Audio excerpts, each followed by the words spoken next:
함께 묵도하심으로 예배 시작하겠습니다.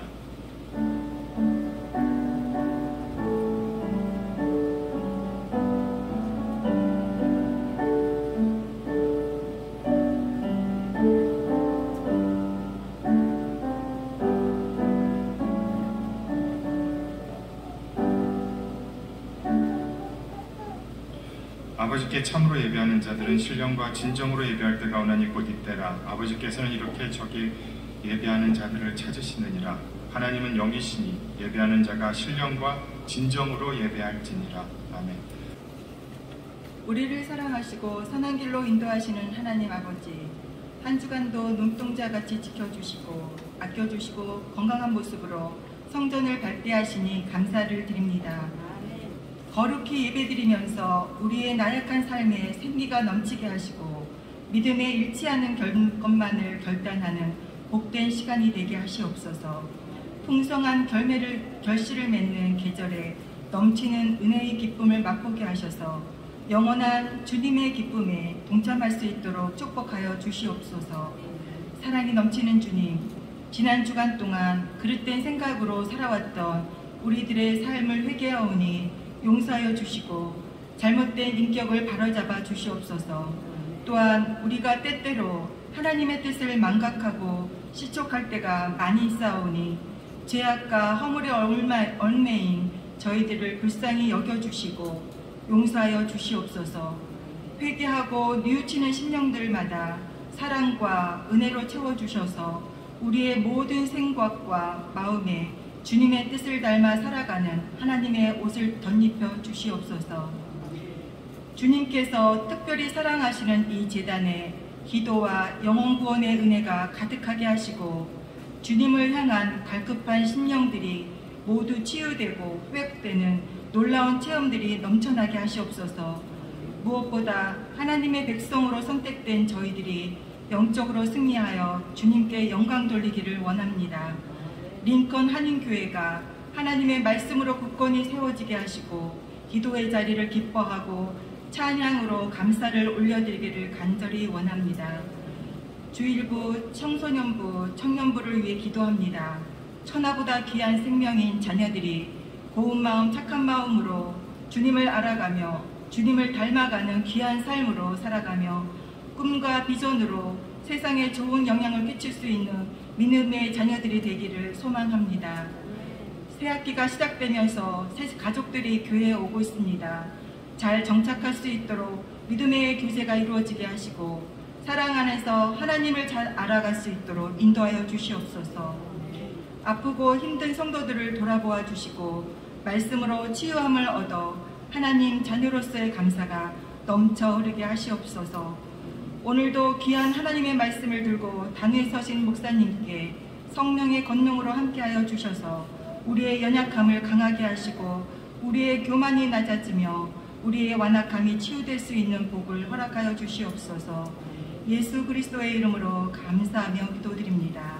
아멘. 전도서 4장 1절에서 4절 말씀입니다. 먼저 내가 다시 해 아래에서 행하는 모든 학대를 살펴보았도다. 보라, 학대받는 자들의 눈물이로다. 그들에게 위로자가 없도다. 그들을 학대하는 자들의 손에는 권세가 있으나 그들에게는 위로자가 없도다.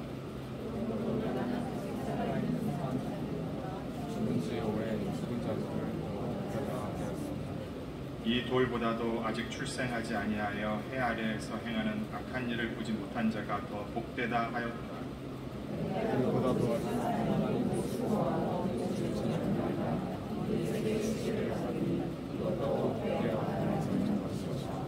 마태복음입니다. 마태복음 11장 2절에서 5절에 나옵니다.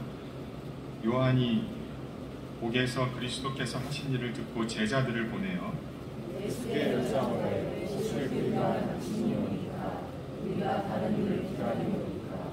예수께서 대답하여 이르시되 너희가 가서 듣고 보는 것을 요한에게 알리되 행인이 보며 어떤 사람이 보며 가려운 자 어떤 자가 주며 죽은 자가 살아나며 가난한 자에게 공증이 찾아나니라. 누가복음 1장 46절에서 56절 말씀입니다. 마리아가 이르되 내 영혼이 주를 찬양하며 내 마음이 하나님 내 주를 기뻐하였으니 그의 여종의 비천함을 돌아보셨습니다. 보라, 이제 우러는 만세의 날을 복이 있다 일컬으리로다. 하시기가 그 일을 내게 행하셨으니 그 이름이 거룩하시며 긍휼하심이 두려워하는 자에게 대대로 이루는도다. 그에게 하려고 힘을 보이사 마음의 생각이 변하는 자들을 드셨고 권세 있는 자를 그 위에서 내리치셨으며 비전한 자를 높이셨고 죽이는 자를 좋은 것으로 만드셨으며 자는 빈손으로 보내셨다. 그 중에 이스라엘을 도우사 긍휼히 여기시고 기억하시되 이 조상에게 말씀하신 것 같이 아브라함과 그 자손에게 영원하시리라. 다 같이 마리아가 석 달을 함께 있다가 집으로 돌아가니라. 흔히들 우리가 지금 살아가고 있는 이 21세기를 신이 부정되는 세계라고 말을 합니다. 동시에 영성의 시대라고도 말을 합니다. 현대는 신을 믿는 사람들을 조금 무식하게 여기는 경향이 있습니다. 그런데 막상 우리가 살아가고 있는 이 현실을 돌아보면 우리 삶의 현실 안에는 다양한 형태의 신이 일상적으로 자리 잡고 있는 것을 발견할 수 있습니다. 우리가 가장 쉽게 발견할 수 있는 게 요가와 명상입니다. 또 요즘 젊은이들이 나는 신이 존재한다는 걸 믿지 않는다라고 아주 쉽게 얘기를 하는데, 이상한 건 인터넷상에서 가장 돈벌이가 잘 되는 것 중에 하나가 인터넷으로 점 보는 겁니다.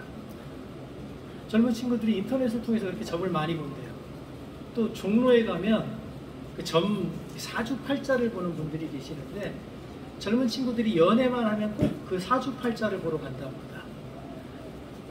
그러니까 본인들은 나는 신이 있다고 믿지 않는다라고 말하지만, 이런 것들을 보면 우리 인간에게는 영속적이고 영원한 것에 대한 갈증과 갈망이 있다라고 하는 걸 알 수 있습니다. 유진 피터슨이라고 하는 분은요, 현실, 하나님의 세계라고 하는 책에서 이런 문제를 이렇게 말합니다. 문제는 모든 사람이 자신에게 맞는 영성을 스스로 만들어낼 것을 권유받고 있다는 것이다. 너무 많은 사람들이 유명 인사의 일화, 대중적 그룹, 단편적 엑스타시 경험, 개인적 공상 등이 어지럽게 뒤섞인 잡동사니 창고에서 이것저것 꺼내어 자신의 영적 정체성과 삶의 양식을 조립해내고 있다. 이렇게 만들어진 영성은 중독, 관계의 파괴, 소외, 폭력 등으로 이어지기가 너무 쉽다. 신을 믿지 않는다고 말하지만 자기도 모르는 사이에 뒤죽박죽 섞여 있는 것들을 통해 스스로 만들어낸 그 영성적인 것은 우리 인간들을 망친다는 거예요. 영성이 뭔지를 좀 명확히 할 필요가 있습니다. 기독교인들 치고 영성이라는 말을 한두 번 안 써본 사람이 없어요. 영적인 거 좋아하잖아요. 교회 다니시는 분들. 영적인 사람. 우리 목사님은 참 영적인 것 같아. 귀신도 아니고. 기독교가 말하는 영성이 뭡니까? 여러분, 기독교가 말하는 영성은요, 저기 산속에 들어가서 기도하고 뭔가 기도하는 중에 마음속에서 그 하늘의 소리가 울려 퍼지고 이런 것들이 아니에요. 기독교가 말하는 영성은 아주 지극히 현실적인 겁니다. 기독교가 말하는 영성은 그리스도인이 자기 삶의 자리에서 자기가 성경을 통해서 배운 바 그것을 살아내는 것. 그러니까 여러분의 삶이 곧 영성이에요. 여러분이 여러분의 남편에게 어떻게 말을 하느냐가 여러분의 영성입니다. 여러분이 여러분의 부인에게 어떻게 말을 하느냐가 여러분의 영성입니다. 여러분이 사회에서 만나는 사람들에게 어떻게 말을 하느냐가, 그들과 어떤 관계를 맺어가느냐가 여러분들의 영성입니다.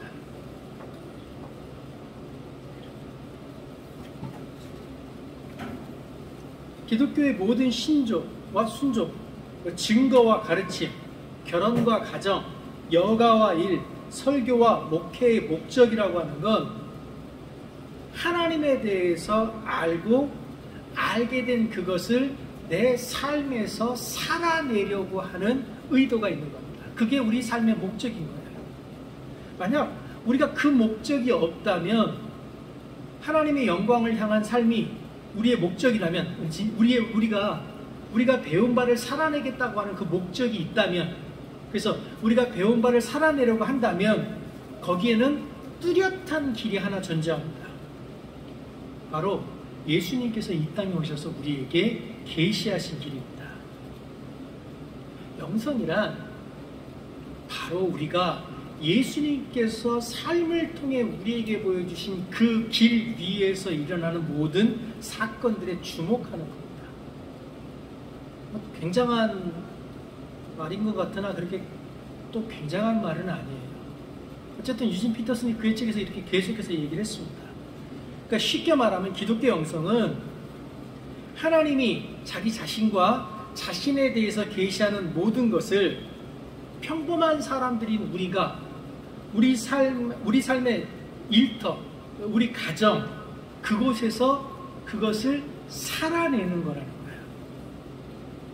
기독교가 말하는 영성은 내가 배운 바를 내 삶의 자리에서 살아내기 위한 몸부림이에요. 그 몸부림을 통해서 우리는 세상에 하나님의 나라를 증거하는 겁니다. 그리스도인이 꿈꾸는 현실, 즉 하나님의 나라의 종말, 그것은 하나님 나라, 그리스도인이 꿈꾸는 종말은 하나님 나라에 근거합니다.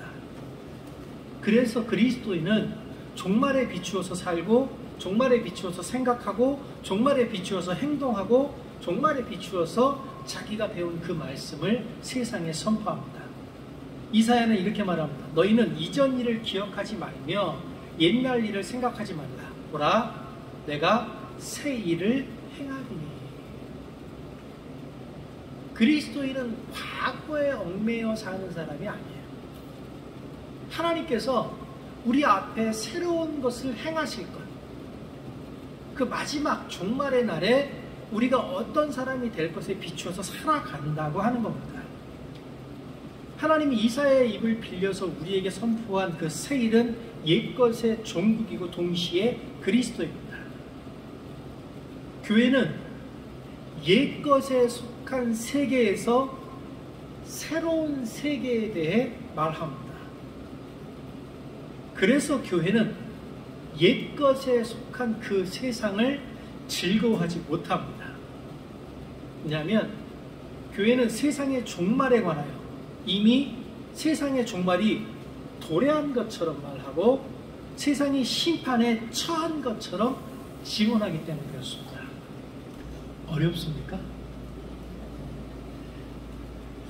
저는 이 설교를 준비하면서 오늘 좀 멋있는데 제가 그거든요. 근데 전혀 못 따라오시는 것 같은데, 여기서 제가 설명을 하기 시작하면 설교가 길어져요. 이런 날은 설교가 길어지면 안 되니까 한 주 정도는 못 알아듣다 지나간다라고 생각을 하십시오. 오늘 본문에 우리가 전도서를 읽었는데, 전도서의 저자인 전도자가 자신이 해 아래 존재하는 이 세상에 존재하는 모든 학대를 보았다라고 말합니다.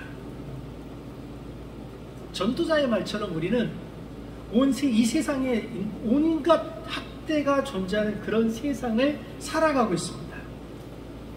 그런데 이 세상에 온갖 종류의 학대가 있는 것보다 더 무서운 일이 있습니다.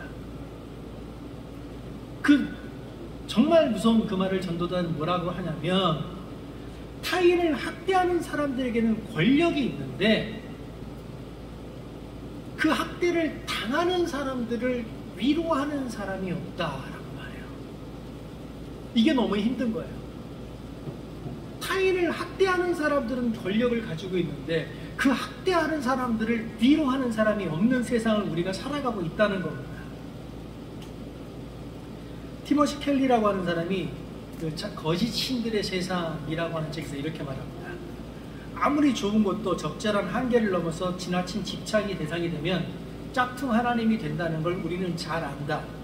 사랑을 우상으로 삼는다는 것은 애인에게 이용당하고 학대당해도 내버려 둔다든지 그것이 병적인 관계임을 도무지 깨닫지 못할 수도 있다는 뜻이다.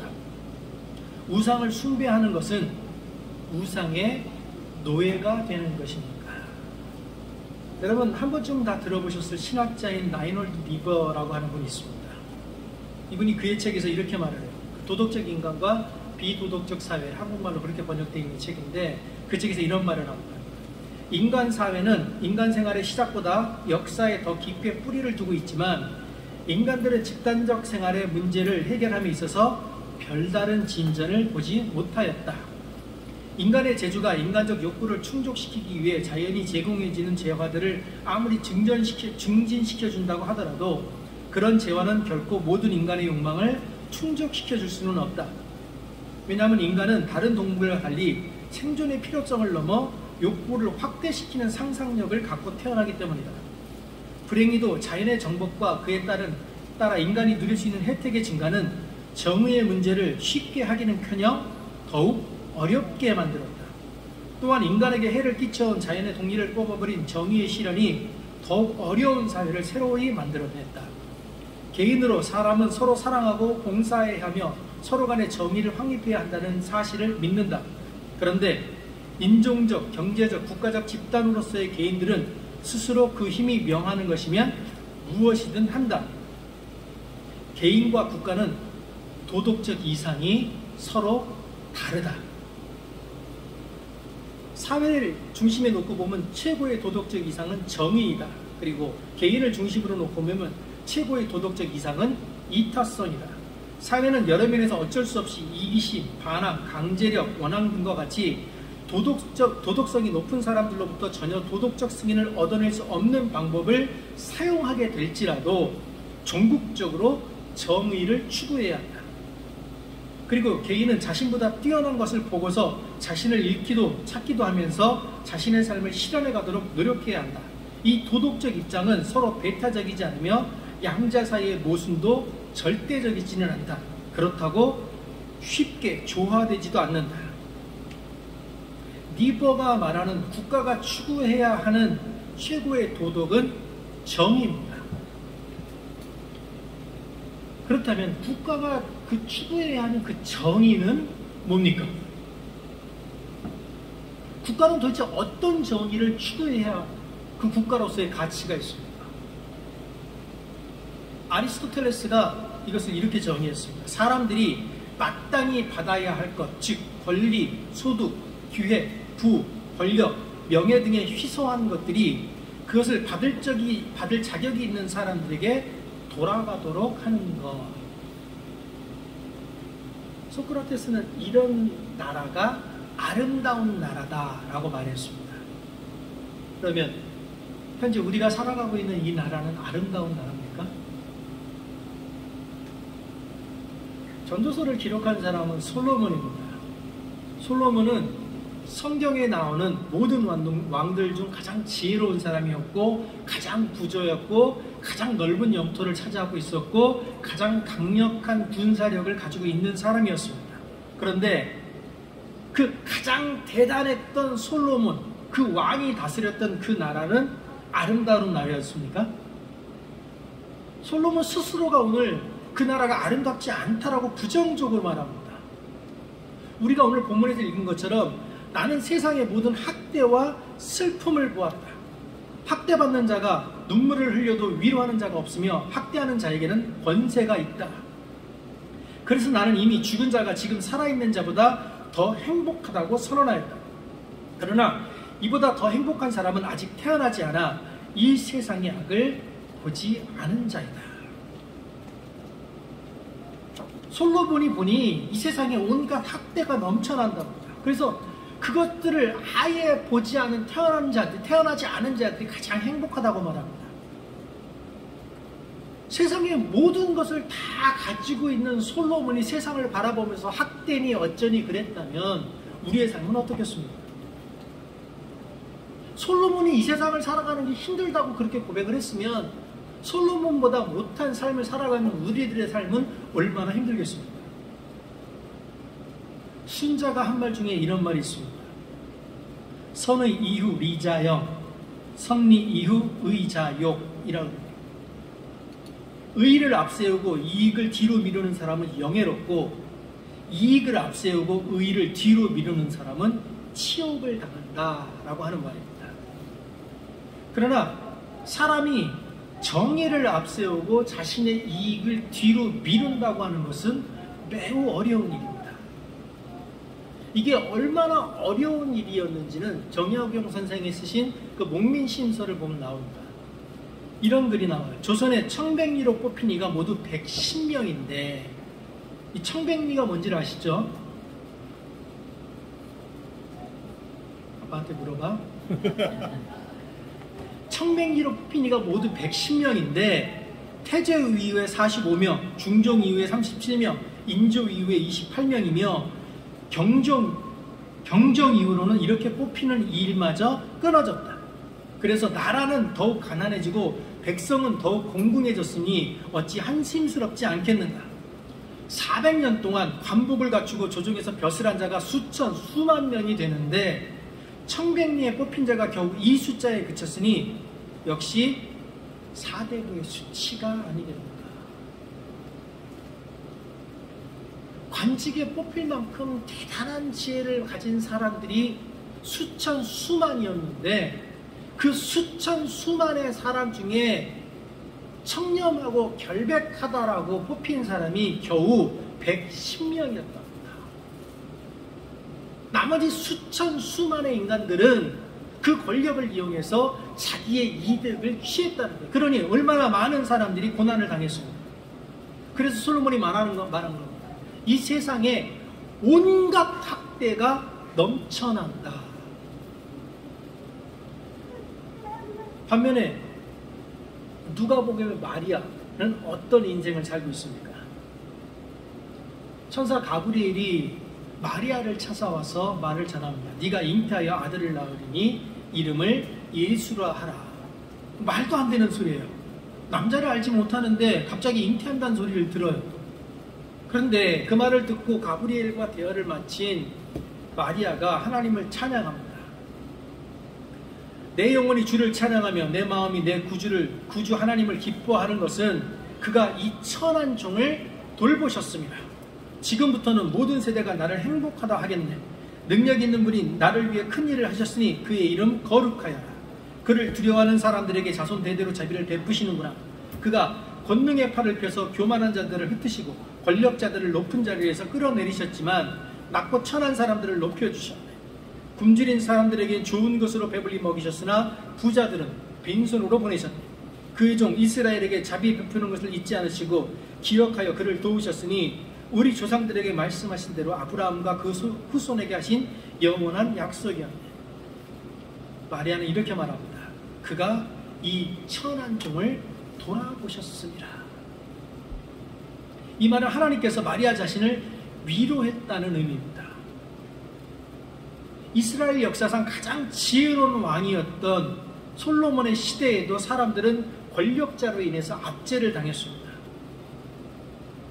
그런데 그 압제당하는 사람을 위로해 줄 사람이 아무도 없는 게 현실이었어요. 근데 지금 마리아가 살아가고 있는 이 시대는 로마가 이스라엘을 점령해서 로마군에 의해 온갖 학대를 당하고 있는 그런 상황입니다. 그런데 그런 상황 가운데에서 이름 없는 한 여자가, 한 어린 여자아이가, 그것도 결혼하지 않은 여자아이가 임신한 상태에서 뭐라고 말하냐면 자신을 위로하는 것을 멈추지 않고 계속된다라고 노래합니다. 그가 권능의 팔을 펴서 교만한 자들을 흩으시고 권력자들을 높은 자리에서 끌어내셨고 낮고 천한 사람들을 높여주셨다라고 기도합니다. 가브리엘의 예언을 들은 마리아는 오실 메시아를 찬양합니다. 마리아가 찬양하는 그 오실 메시아는 학대당하는 자들을 위로하실 분입니다. 그렇게 예수님은 마리아의 아들로 세상을 위로하는 자로 이 세상에 오셨습니다. 그런데 마리아와 똑같은 세대를 살고 있는 세례 요한이 오늘 이상한 말을 합니다. 세례 요한은 성경을 보면 유일하게 메시아가 이 땅에 왔을 때 그 사람이 메시아인 것을 알아볼 수 있는 사람이었어요. 나도 그를 알지 못하였으나 나를 보내어 물로 세례를 베풀라 하신 그 이가 나에게 말씀하시되 성령이 내려서 누구 위에든지 머무는 것을 보거든 그가 곧 성령으로 세례를 베푸시는 이인 줄 알라 하셨기에 내가 보고 그가 하나님의 아들이심을 증언하였노라. 이게 세례 요한의 고백입니다.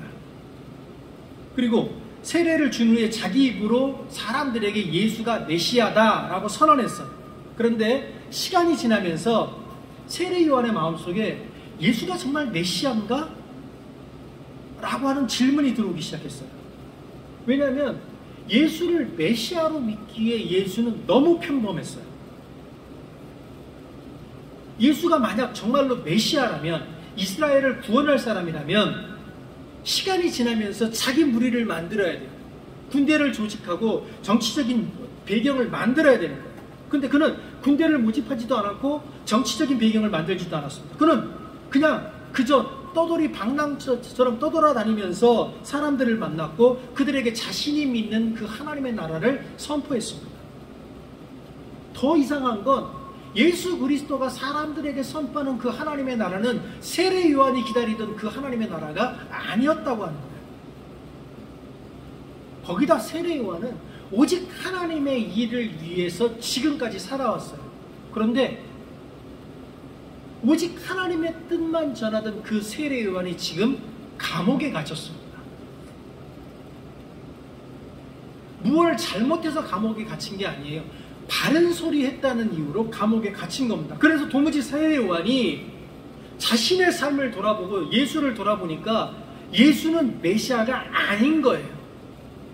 그래서 제자들을 보내서 예수님께 이렇게 질문합니다. 가서 오실 분이 선생님입니까? 아니면 우리가 다른 분을 기다려야 합니까?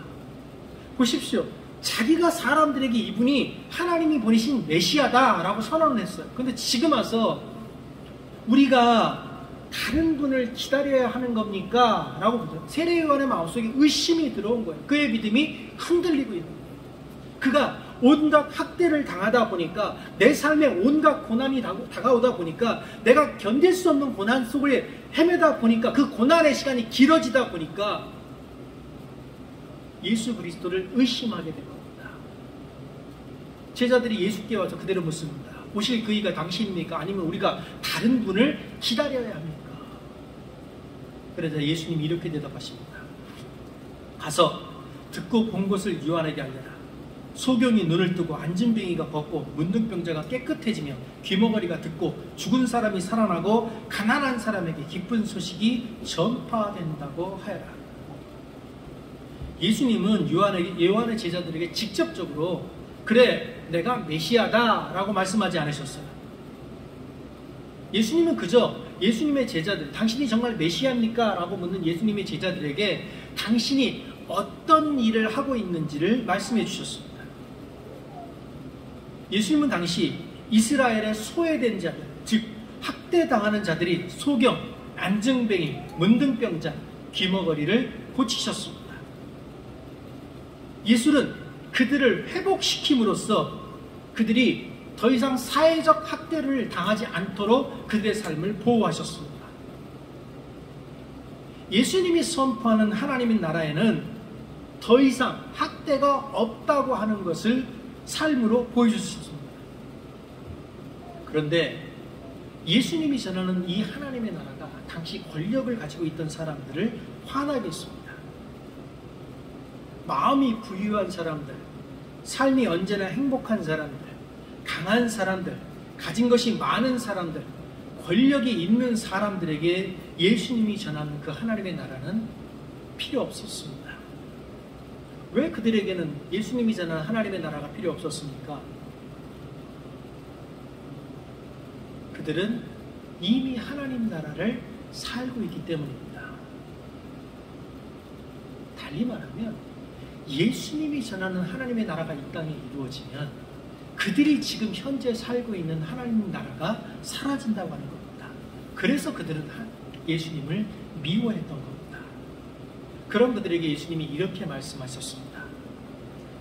마음이 가난한 사람은 행복하다. 하늘나라가 그들의 것이다. 슬퍼하는 사람들은 행복하다. 그들은 위로를 받을 것이다. 유순한 사람들은 행복하다. 그들은 땅을 물려받을 것이다. 의를 위해 굶주리고 목마른 사람들은 행복하다. 그들은 원하는 것을 다 얻을 것이다. 남을 불쌍히 여기는 사람들은 행복하다. 하나님도 그들을 불쌍히 여기실 마음이 것이다. 마음이 깨끗한 사람들은 행복하다. 그들은 하나님을 볼 것이다. 화평을 이루는 사람들은 행복하다. 그들은 하나님의 아들이라 불릴 것이다. 의를 위해 핍박을 받는 사람들은 행복하다. 하늘나라가 그들의 것이다. 예수님으로 인해서 권력을 가지고 있던 자들에게만 허락됐던 하나님 나라의 성벽이 무너졌습니다. 권력을 가진 자들이 재산, 건강, 지식, 능력, 권력, 배경, 인맥으로 높이 둘러놓았던 하나님 나라의 성벽이 예수님 때문에 무너졌습니다. 예수님은 사람이 가진 재산, 건강, 지식, 능력, 권력, 배경, 인맥이 아니라 진심으로 하나님을 따르는 자들의 위로자가 되겠다라고 선언하셨습니다. 하나님 나라를 다스리는 예수는 목수의 아들로 이 땅에 오셨습니다. 예수는 가난하고 소외된 자들의 벗으로 삶을 사셨습니다. 우리 또한 하나님의 마음으로 다른 사람을 사랑해야 합니다. 예수님은 악한 세상 앞에서는 힘없는 한 사람이었지만 그분을 따르는 한 사람 한 사람에게는 온 세상이었습니다. 우리 또한 이 세상에서는 한없이 작은 한 사람일 뿐이지만 우리가 만나는 그 한 사람 한 사람에게는 온 세상이 되어야 합니다. 시인 이문재 씨가 어떤 경우라는 시를 썼습니다. 그 시의 내용이 이렇습니다.